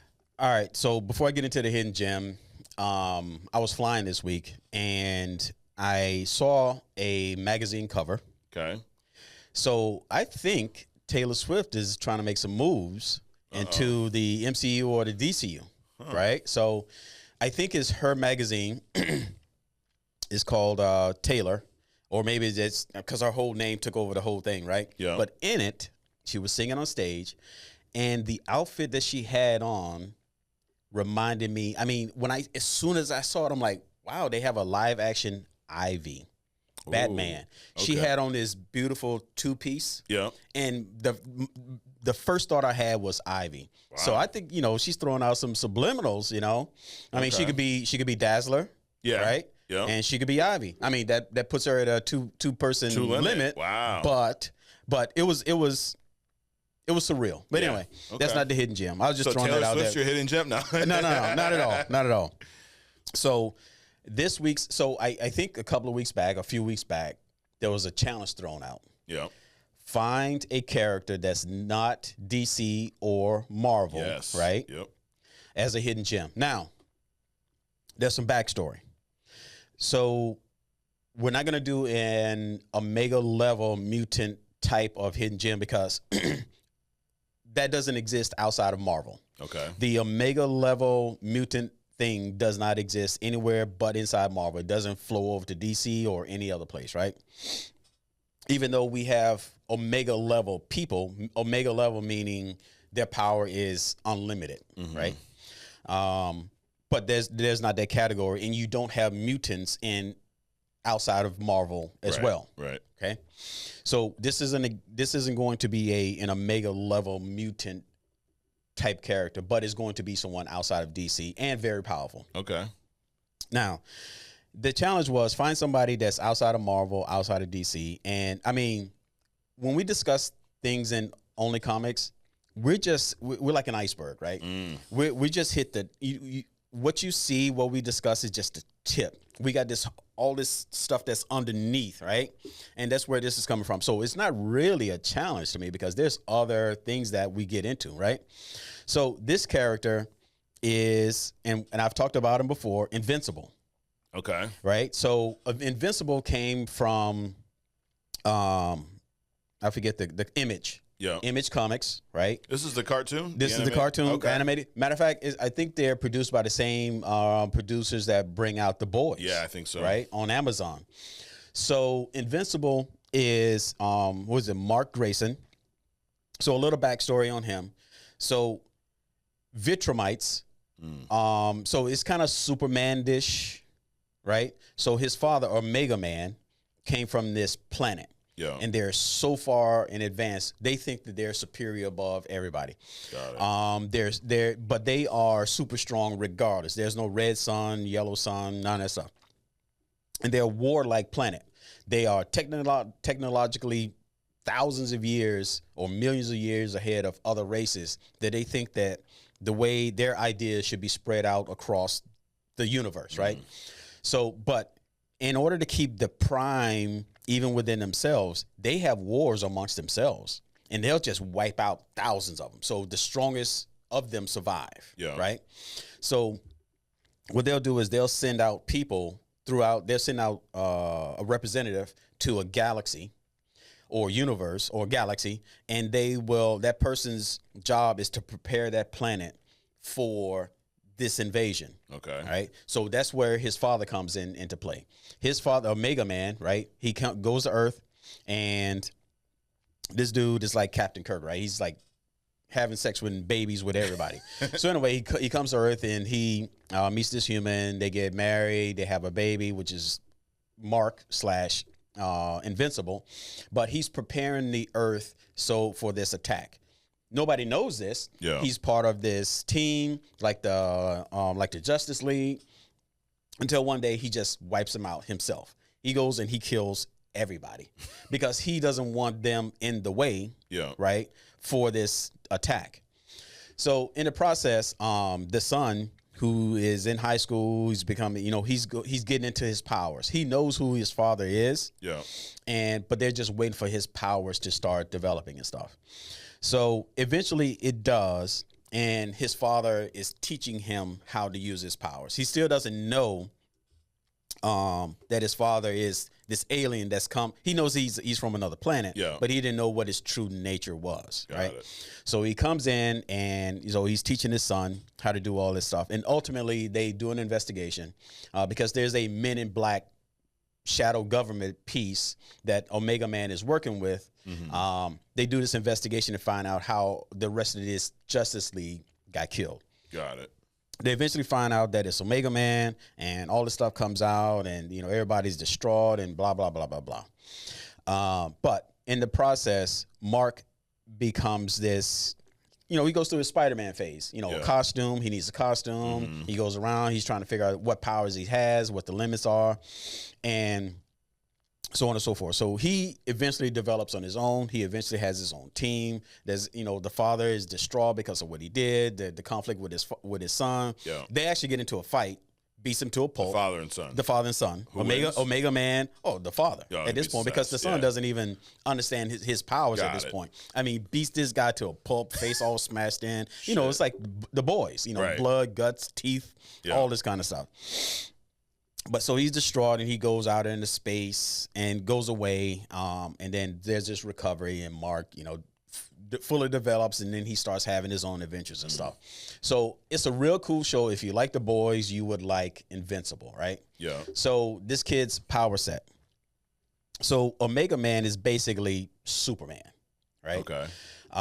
And Mark being half Viltrumite and half human. So the Viltrumite, their DNA is so much more powerful. So he's like 98% Viltrumite, even though has a human as a mother. Okay. Right?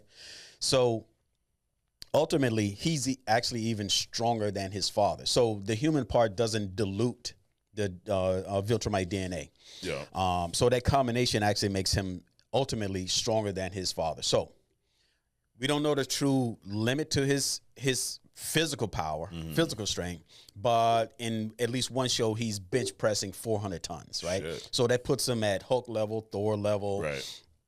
Low level. I won't even say low level Superman level, because Superman's bench pressing planets, right, stuff like that. So 400 tons. Yeah. So he's doing that. He can fly, including interstellar flight. Yeah. So he can go from planet to planet. At least on one of the shows, he's on Mars. Those kind of adventures.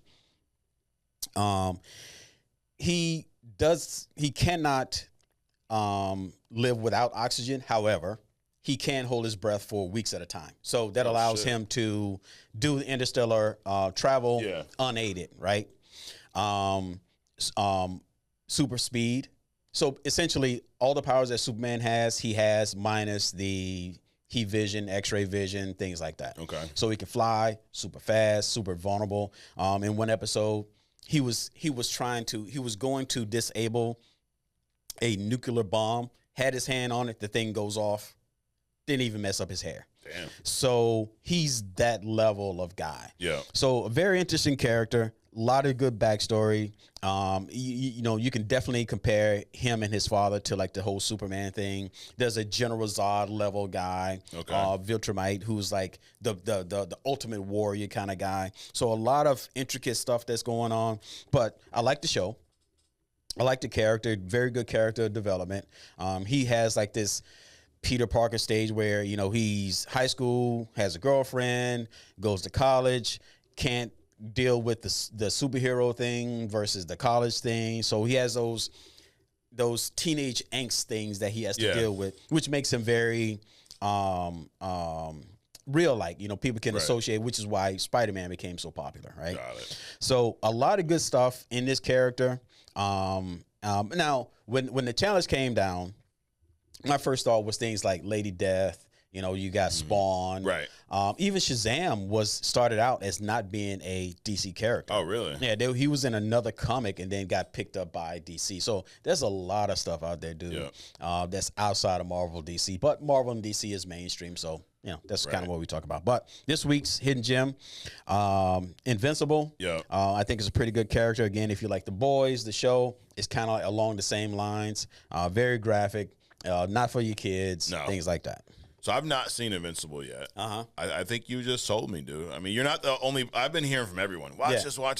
And there's honestly the only reason I haven't watched it is I have so many other things that I'm watching and want to watch. Like I've not started season 4 of The Boys yet because I wanted to rewatch the other seasons, and I'm like halfway through season 2, so I'm behind. But this sounds like a really interesting character. Where, like, from a power set standpoint, and maybe even from an actual power standpoint, Marvel, DC, what are some characters that would kind of fall in the realm of Invincible? Invincible, Superman. Yeah. I would say Shazam without the magic. Yeah. Okay. Things like that. Yeah. Very physically powerful, flight capable characters. Got it. So Invincible versus Homelander. So now we remove that because Invincible sounds like no problem killing, right? Mm-hmm. Well, or does he? Well, he actually killed someone in the show because he thought that he was more powerful or more capable. Because this guy attacked this guy. He could open up portals between dimensions. Okay. And what he thought Mark, Invincible, attacked him and disfigured him on purpose, which he did not. Got it. So he attacked him and he put his. So Omega Man, he went off to this planet, impregnated this other alien. Mark found him, and there was a son, right, from that marriage, and he brought him to Earth to his mom. Yeah. So now the mom, Mark's mom, is taking care of this baby by some alien chick in another place, right? So this other guy who thought that Invincible attacked him pops up and threatened his mom, breaks her arm, all kinds of stuff, start dangling the baby around. I mean, just all kind of mess. So this Invincible, like, this dude's crazy. I need to take him out. So they end up on this guy portals them to another planet. Yeah. And Mark goes like ape shit on him and just start beating him, right? But he thought that he was more physically capable than what he was, but he was also out of his mind. Right, that's another one of his power sets. The angry, he's like the Hulk. Okay. The angrier he gets, the stronger he gets, the faster he can fly, the more vulnerable he gets, things like that. So he just beats this guys and they show it. Yeah. Teeth all jacked up. He pulverized this guy. Yeah. But the problem is that he's on another world, and Mark doesn't know how to get home. Okay. So he's there, and then somehow in the future, his teammates find him. Teammates in the future, right? Yeah. Come back, opens a portal, and then brings it back to his own time. Damn. So it's just weird stuff. Yeah. So, are there any other? No. So Homelander, I think. And Invincible. Homelander. Really? Yeah, because Mark has he had a meltdown because he killed this guy. Yeah. But Homelander, he doesn't have those checks and balances. Dude, there's I've been avoiding spoilers for this season, but I've seen like a lot of noise on social media about people being angry. There's a small pocket of fans they're making Homelander the villain. Like, dude, Homelander's been the villain the whole fucking time. Right. You don't just kill innocent people and you're the hero. It's not how it works. Yeah, but see, I mean, again, regardless of who you are, what type of personality you are, you're going to have people that love you in a way. Like I said, I mean, you got people want to marry, serial killer. Right. Manson in prison and he's getting love letters and stuff. Or who's my man, Ted Bundy, right? He's Bundy. So cute. Like, exactly. Oh, yeah, he's real cute until he's chopping your ass up. Right, right. So I mentioned, so we were talking about Christina Ricci playing the voice. Yeah. Catwoman, right? So listen to the lineup behind Invincible, right? So you have Stephen Young, the guy that they originally cast for Century, right? Yep. But he's the guy in what's that zombie movie? Walking Dead. Walking Dead. They eventually beat his head in and stuff like that. Okay. So that guy, Stephen Young, Mark Hamill, right? Seth Rogen. Oh shit. Who else notable? J.K. Simmons. Yeah. Well, you know who J.K. Simmons is. Jonah Jameson. Yep. Walter Goggins. Okay. I mean, there's a lot of strong actors behind this show. So pretty impressive lineup. Yeah, absolutely. Yeah, it's on my long list, Adrian, of things to check out. But no, I've heard nothing but good things about it. Yeah, it's a good show. It's entertaining. Yeah. And the thing about it is that there's so many other supporting casts, like one of the female casts who can manipulate molecules. She's like Molecule Man. Okay. Right. She can turn anything into anything. You know, poor parents. She was like big issue with the father. Yeah. And Eve is her name. Okay. She turned a real apple into gold so the father can pawn it to get money, but he was so proud and didn't want her to use her powers that he just dismissed all that stuff. So a lot of characters outside of Invincible that can develop. It's literally like the Justice League, right? You can take these people, make their own shows, but then you have these other sideline characters that are also strong. So it's entertaining. I think it's worth a watch. Yeah. Again, it's on my long list. I will get to it at some point. You know. Sure. There's just so much. You know, I don't want to get superhero animated movie show fatigue. You know, can't have that. Right. So anyway, great hidden gem as always, Adrian. Next up, we have hit or miscast. This is turning into a fun little segment. We've got some of our friends interacting with us. So my man Stu Franklin has been around for a long time. Okay. Stu on TikTok says, I have a hit or miss set of questions. Bradley, well, actually, I'm not going to read them off because I'm going to do that in the segment. Sure. But, and it's just, if you're watching and you go, I have a hidden, or hit or miscast suggestions, drop them in the comments, dude. If we like them, sometimes if we just like you, we'll use them. So we don't have a lot of rules here on Only Comics Age. We just we're like a go with the flow kind of show. Yeah, we have a lot of rules, and they change. They do. Often. They're fluid. We're rule fluid here on Only Comics. So, are you ready for hit or miscast? Let's do it. So I'm going to throw some casting choices of the past out to Adrian. Adrian's just going to let us know if it's a hit or miss, right? So number one, and this is from our man Stu Franklin, Bradley Cooper as Rocket. The voice? Yeah. I think it was cool. I would have never thought it was Bradley Cooper, but but definitely. Well, primarily because I've never heard Rocket before this, right? So I don't have anybody else to compare it to. Yeah, it's not like I'm sitting there, oh my God, that's a horrible voice. That was pretty cool. So, yeah. I think he. So I think a hit. I would say a hit. I think he did a great job of bringing that character to life. Sure. And to enough to where I've seen portrayals of Rocket since then in some video games and other things, and it's like the person voicing him in these games, you can tell is heavily influenced by Bradley Cooper's work. Because there's never, like your point, he's only been a comic character before, so we've never had him voiced. Number two, this is also a Stu Franklin question. So he had the first two, and I added in the other three. So his second one is Kevin Costner as Jonathan Kent. I actually thought that was a pretty good portrayal. Yeah. So I would say hit on that. Yep, I agree. Here's my three. Mickey Rourke as Whiplash. I've never seen a live action. I would say, okay, so it's hit or miss. I would say miss. Okay. I would go with miss. Miss. Will Smith as Deadshot. Miss. Val Kilmer as Bruce Wayne. Miss. Oh, that was from my boy Jack. All right. So, and then Stu had one last one. Anyone cast in the Eternals. Stu watches the show. The only good, I think the guy the Superman-like guy, I think it was a good cast in a bad movie. Okay.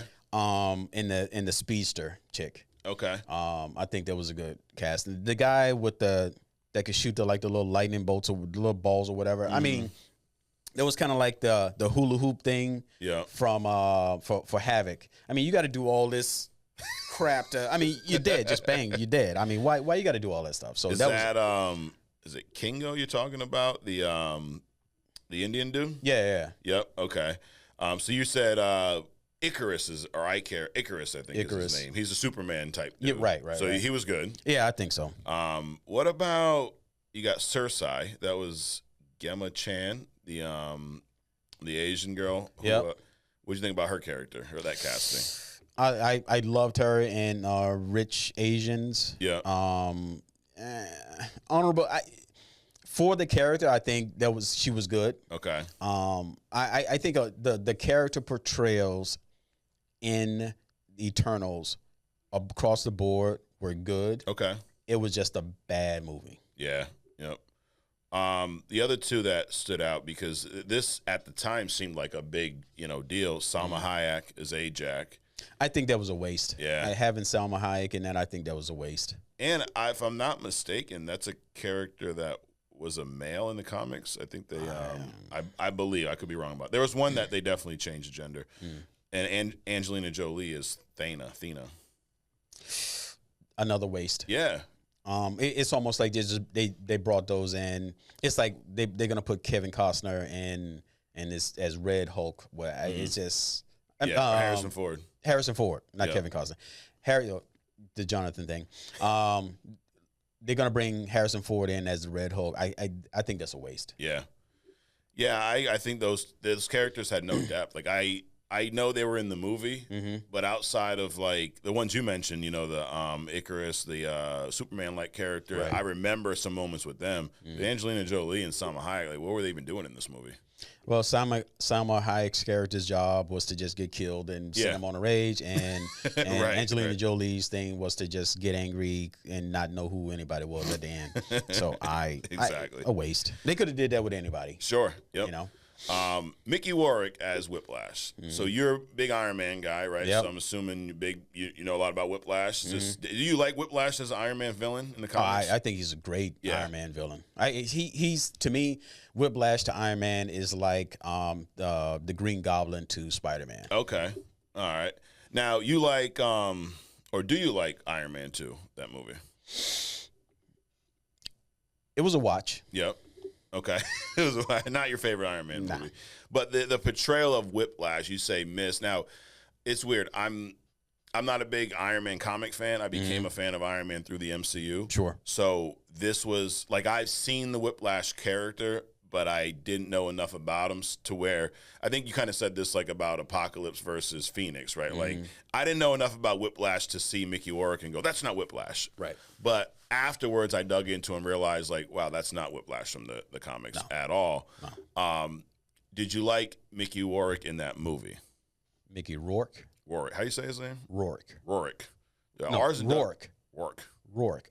Just think Rourke. Rourke. Right. There you go. All right. Educating me here, Adrian. So Live. Mickey Rourke, most of his best work to me is, young. Obviously, is young. Well, I won't say obviously, but in his younger days, Mickey Rourke to me today, the Expendables, that's his flow to me. Yeah, to me, got it. Not as a comic book character. He is definitely.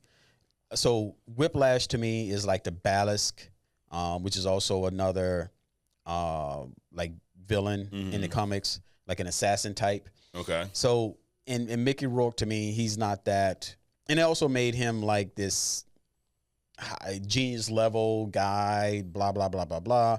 I didn't think he fit the bill. Again, Whiplash, he was slightly psychotic.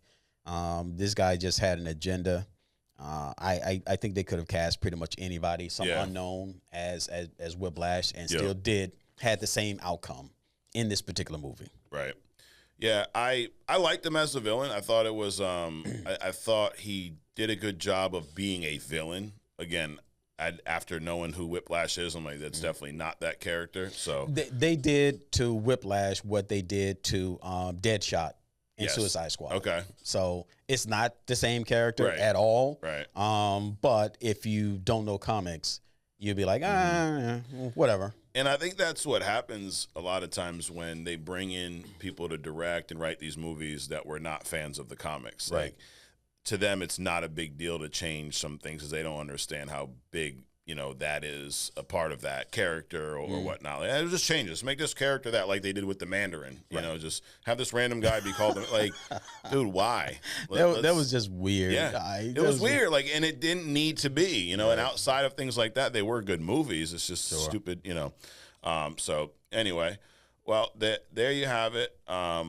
For hit or miscast, we gave the Val Kilmer shout out because my man, the Batman from Spring Hill, says it's his favorite Bruce Wayne. Now I will say that Val Kilmer was better than George Clooney. There's that. I will agree to that. Yeah, I will agree to that. Anyway, dude, a couple other rumors, Adrian. These were not. I didn't include them in the early segment because I figured, you know what, we'll save a little dessert for later. You know. Okay. There is a rumor about the Fantastic Four movie, and also a rumor about the next X-Men movie. So the Fantastic Four, supposedly they're gonna show multiple villains in small roles, I guess, to kind of bring us up to speed as to, you know, what the Fantastic... Because this is supposed to be an established Fantastic Four, I guess. It's in a different timeline, different year, the whole deal. But they are saying that the team is going to clash with Galactus and the Shalabal version, I'm probably saying that wrong, of Silver Surfer. So that's kind of the big bads for this movie, but they're going to kind of show, I guess, a multitude of past villains. So I think that's cool. I guess I'm ready to see some stuff that's not an origin story all the time. Right. You know? I wonder if it's going to be, because they've already tried the Fantastic Four, Silver Surfer, Galactus thing. Then they had Dr. Doom in it too. Yep. So that's a lot. Yeah. Doom and Galactus shouldn't be in a movie together. Because they each need their own thing. And then you throw in Silver Surfer, which is a whole nother thing. And then you got the Fantastic Four. Yeah. So you got all these major leaguers in one movie, and it'll be interesting to see if they go this route, how they spin it. Yeah. It's almost a shift in I guess thought process, because with the MCU initially, everything that they built towards, There were origin stories. There were several movies that happened before, you know, they connected and whatnot. And now I think we're in a different spot. I don't know that the audience is ready for another 10-year origin. Right. So I think they're attempting to put us in these like established universes where there's already these characters. They're even doing it with the DCU, like the Superman Legacy movie. They're gonna have, you know, Green Lantern, all these other individuals already established. It's not just like the old movies where it's, hey, here's Superman's story, here's so-and-so. So it's a different... Now, dude, listen, if it's written right, they can pull anything off. Sure. Right? So I guess I'm going to hold my breath, and let's see what happens. The writing, right... I think they just should stay true to certain things. They can evolve, which they've done, characters. Yeah. But don't change the gender, change the race, change the this, change the that. Because, I mean, just stay true to some things and then make everything else extraordinary. Right. I mean, you don't have to, because what you're doing is when you make a character a different gender or a different race or, you know, whatever, it's not like changing a costume. Right. You're erasing 20, 30, 50 years of the original idea to try to make it your own, and your own might be shit and for 6 months. Correct. You know, and then we got to take all this stuff away, like what they did with Johnny Storm with what's his face, Michael B. Jordan. With Michael B. Jordan. I mean, come on. Right. You know, so that was like a blip in the timeline. And again, it's not the actor's fault or the writer's fault. It's the director's and the producer's fault for changing a character that's been around for half a century. I think that's wrong. Well, I think so. Do you think if they were to keep them more true to comic, it would be easier to consume an established universe, because we don't need a new explanation of who this version of the character. You just see like, oh, that's Johnny Storm. We know his deal. Or that's Dr. Doom. Like, if they don't change it, is it easier to digest established characters? How many times have you seen Martha? Both of them. Too many. Exactly. Yeah. How many times have you seen Uncle Ben die? Yeah. So no, changing that won't do anything. No. They just have not gotten out of that.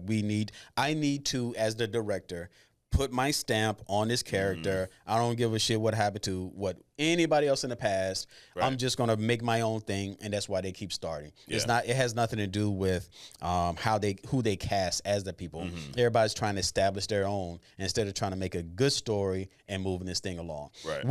We the fans are suffering from the adventures of our beloved, right, characters, comic book characters, because some director wants to reinvent and put his stamp on whatever character it is out there.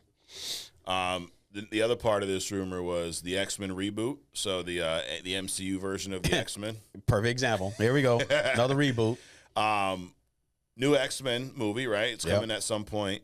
The rumor now is that the X-Men team in that movie is going to be showcased or is going to feature the same lineup as the X-Men 97 for the most part. So the Cyclops, Jean Grey, Wolverine. Because at one point they were saying, oh, it's going to be a predominantly female team, or they're going to have some obscure. Now they're saying they're going to take this core group and bring that to screen.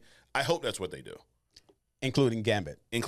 Nice. Yep. Like, I hope, this is the version that a lot of us grew up with. Right. Even you weren't as big into the animated series, but you read a lot of X-Men comics, right? Correct. And for the most part, it's the same group. Mm-hmm. Those comics inspired the animated series, so I want that. I don't want them to give us a whole new team because they want to introduce new. Dude, just do this. Exactly. As a matter of fact, they did it so well.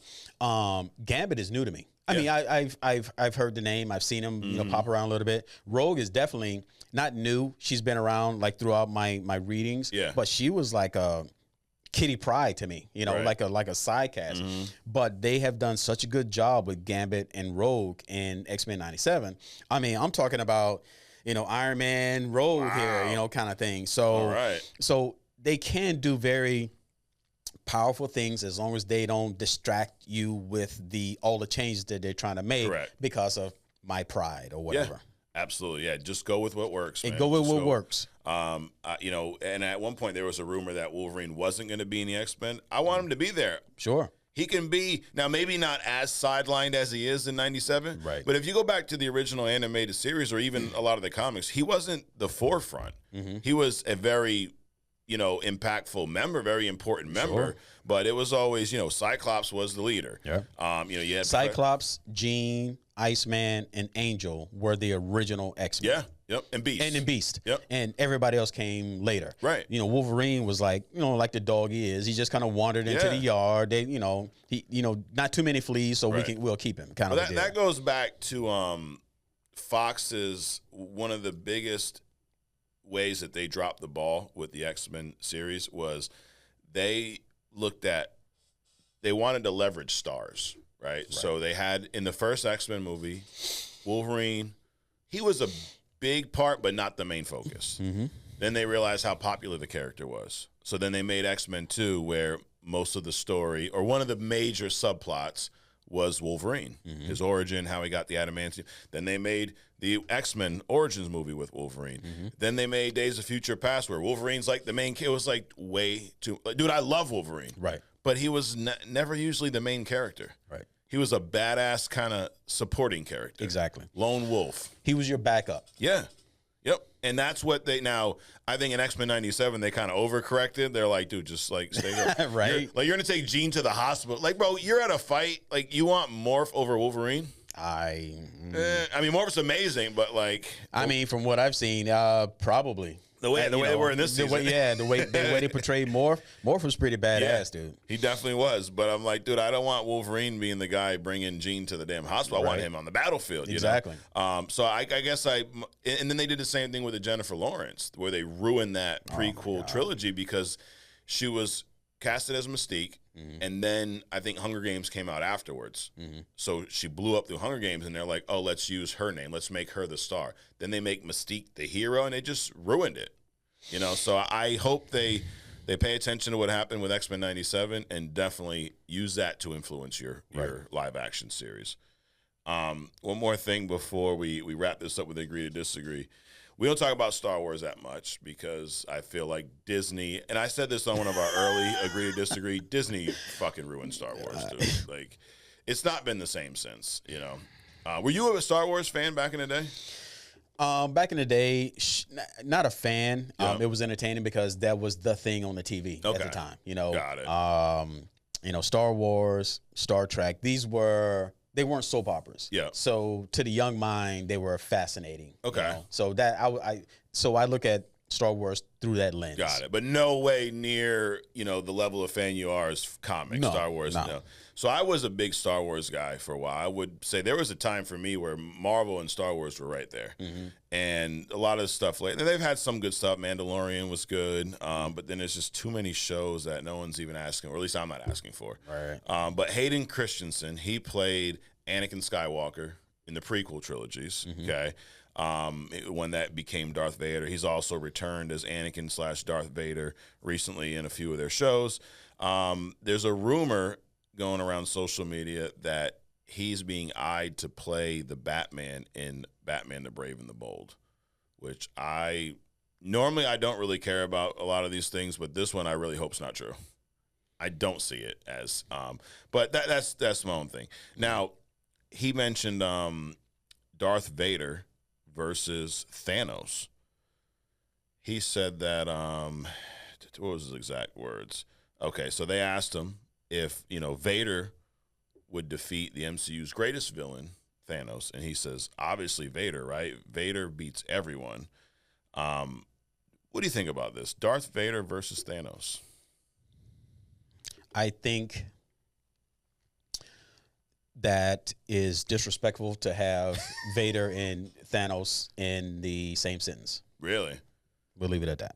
Well, which one are you saying would win? Thanos. No question. Not even. Not even. None. Yeah, no, that's insane. Like, I know he's got the but dude, Vader's like, he's a cyborg. He's mostly robot. I mean, Thanos, to your point, it'd be over so fast. Darth Vader wouldn't even know what hit him. So all of you, sound off. Let us know. Do you agree with us? Do you think the masses are going to agree with us? If you had to predict, Adrian. I think whatever happens, it'll be fun. It will be fun. It will be fun. So, what's also fun is agree to disagree. All right, let's do it. So we're going to wrap this up with some agree to disagree. I got 9 this week, Adrian, so I'm coming locked and loaded. All right, are you ready? Well, you're starting out with 9. We'll see if we end with 9. Yeah, we'll add some more. Who knows? All right, are you ready? Ready. This is where I rapid fire a handful of my opinions at Adrian, and I will forewarn you guys. Some of these I came up with yesterday on my way in this morning. Some of them I came up as we were talking, So, and these, I won't say I will change my mind by the end of the show because we're almost done, but I could change my mind by next week. I also forewarn you, I might not rapid fire a response. That's true. That's true. And we may not end the show. We may talk about one of these. Right? So we don't know what's going to happen. We don't know what's going to happen. But I know we're going to start with number 1. Are you ready? Let's go. All right. Number 1. Yep. Jonathan Majors deserves a second chance. Agree. Marvel should have recasted T'Challa. Agree. The worst on-screen Batman of all time is George Clooney. Agree. All right. I got locked in Val Kilmer there for a minute. You wanted to put him up there. No, don't do that to our boy. Yeah. The best X-Men movie of all time is Logan. Agree. The Rock should play Apocalypse in the MCU. Agree. Thor Ragnarok is the best Thor movie. Agree. And we're on a roll today. Right. Men in Black is better than Zack Snyder's Justice League. Agree.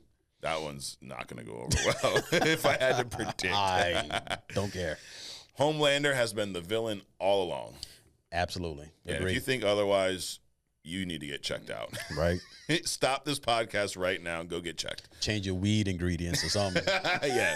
Don't do so much day drinking. And last but not least, Adrian, everyone watching should stop this video right now and go follow my man, the Batman from Spring Hill. What he's doing is amazing.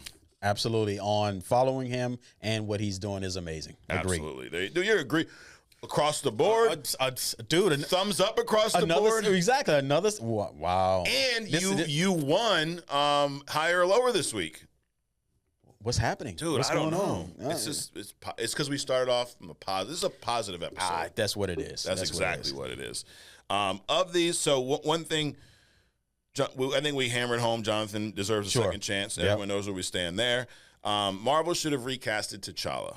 This is one that, and this is not out of any, dude, I respect the hell out of Chadwick Boseman. I think it's a very sad loss to Hollywood, to fans. Like, he was a great person, great actor. Matter of fact, I was just watching, you ever seen 42, where he plays Jackie Robinson? No. But I also didn't see where he played, what's that hollering dude? I Feel Good. Oh, James Brown. James Brown. That's right. He was also in another time period movie, like the Temptations level kind of a deal. The Bridge. Mm-hmm. This dude, I didn't even realize how many movies he's played until after his death, you know, or after at least Black Panther came out. Right. So amazing actor, and definitely a loss. Yeah, and the reason I say recasted is because of how important T'Challa is of a character in the Marvel universe. Correct. And I mean, he's literally just getting started Yeah. in the MCU. So, and we've seen other characters recasted for similar I mean, you're talking about the Red Hulk, right? Harrison Ford. This ain't a new character. Thunderbolt Ross has been in the MCU since the first MCU movie, Incredible Hulk, or second one. Terrence Howard got dismissed. Exactly. Immediately recast. So yeah, it happens all the time. Absolutely. But this is the Thunderbolt Ross is one who was a very essential piece to the MCU, especially early on, right? He opposite of Edward Norton's Hulk, you know, he was kind of the main villain of that story. He showed up in a lot of the Avengers movies, Civil War. He died, and they wanted that character in Brave New World, or I think that's what it's called now. Who knows? But you know, Captain Falcon, the movie, right? But they recasted him with someone who, I mean, he's an older white guy. I don't know that he looks like the same actor, Harrison Ford. So why was this character not recasted? Why did we have to kill, you know, T'Challa off? Which I think there's so much storytelling that just kind of got, because you're not going to have, like, I don't know that Leticia Wright's Shuri went over that well in Black Panther 2. I would say no. No. And then now what do you do with the whole, what do you do? Like you go, you know, the previous Black Panther, right? You go to a future Black Panther. Yeah. I mean, what do you do?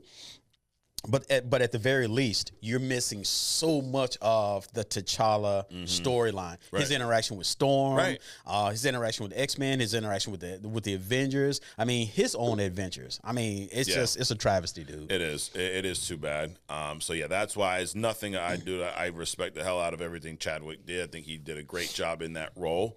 But due to, you know, the unforeseen circumstances, I do think that he should have been recasted. Absolutely. And I said this before. I'll have to pull the article, but I remember his brother came out and he even said the same thing and said that, you know, Chadwick would have loved to see this character continued. Right. Because you could pay homage to him by continuing the character with another great actor. Absolutely. You know. So yeah, that X-Men or Logan being the best X-Men movie. You hesitated on that one. Dude, we've seen so much content. Yeah. I have to. It's like when they first started the page flipping as the intro with the Marvel things. Yeah. In my mind, I have to flip through so much content that we've seen. Okay, it's just it's one of those stall moments. And that's one. I mean, could there be some other movies up there? I mean, the Deadpool movies are up there, but I would still say Logan's a better overall movie. Sure. And the only two X-Men movies that are, you know, actual X movies that come close to me are X2 and then Days of Future Past. But I just think Logan really, for me at the time, redefined what a comic book movie could be. And I think it's the writing more so than anything else, because there was a drama. It was a dramatic movie more so than a comic book movie. Correct. And I think that's what makes it so much in a stronger position over the other movies. The other movies were comic book movies. Sure. This was a dramatic movie with some comic book elements in it. It's kind of like you're a big fan of The Dark Knight. Yep. That's a crime thriller. Right. That happens to have comic book characters in it. Yep. Right. Like but in this, Logan, I think, kind of falls under that same realm. This is a drama movie that happens to have some very established comic book characters written into it. Correct. It doesn't feel, and that kind of goes back to the whole idea of there can't be a superhero movie fatigue, because there's so many different types of movies you can make. We've not seen a true horror movie that's a superhero movie. The rumor of that when Doctor Strange Multiverse of Madness came out, at first the rumor was that was going to be a horror movie with Doctor Strange in it. And then I think they kind of got nervous and went back to their regular formula. There's some aspects of, but like we've had comedies. Thor Ragnarok, like I said, that was a comedy, dude. But with comic book characters in it. You know? So I guess it doubles down the point of no superhero movie fatigue. But anyway, there you have it. That's agree, disagree. Y'all sound off. Let us know if you agree with us or not. We were agree across the board, and we were thumbs up across the board. That's so right. We are a wealth of positivity this week. You know, that's so. We bring gifts. Our gift this week to everyone is positivity. That's it. I think we did that because we had my man Batman on from. I think so. We had to be extra positive. So there you go. we will not be the same next week. I promise you that. We're gonna double down on the negative. Right. But next week, Adrian, I'm gonna have a treat for you guys. Okay, the road to Deadpool and Wolverine. Mm-hmm. We're a few weeks away, right? Yep. We're about almost a month away, actually. And I'm gonna dude, it feels like we've been a month away for a while now. Whatever. Would that mean that means they're doing a good job of marketing it then? I guess. Because how many times have we been on and I'm like, oh shit, this movie's coming out, and you're like, I didn't even know they were making that movie. A prime example of comic book movie fatigue. You know, people are so riled up and ready to go see this movie. Yeah. You know, they're selling tickets, all this other kind of stuff. So they just want a good show. Yeah. That's it. And this would be a good kind of almost restart for the MCU. Like, sure. Now we can start a trend of good movies. It's like you do this, now people are like, oh shit, they can still make good movies. And, you know, now let's see if it's a good movie. Right. That would be impressive, though, if they screwed this up. I hate to think about that, dude. I know. Like, it would. If you got Hugh Jackman coming out of retirement as Wolverine. You got Ryan Reynolds Deadpool. And now you're in the MCU and you can mess with any fucking character you want. If you screw that up, dude, that's impressively bad. Right. So, anyways, next week I'm going to break down that road of how we even got to Deadpool and Wolverine. Mm-hmm. And if you guys have not already, hit the subscribe button, share this with your friends, share this, as you say, Adrian, with your enemies. Yeah. Or your frenemies. If you put it. Right. And hit the subscribe button. Let us know. Drop some comments. Let us know how you feel about what we say. And dude, Godmode, give us some more questions to whoever wants anybody. to, dude. Right. Anyone wants to. So Adrian, thanks for coming out, dude. Always. Stay cool. It's gonna be a swelter out there today. Right. You know, right. I'm almost afraid to walk outside at this point. I know, right? Yeah, almost just like stay here. But anyways, guys, thanks for checking us out. We'll see you next week on Only Comics.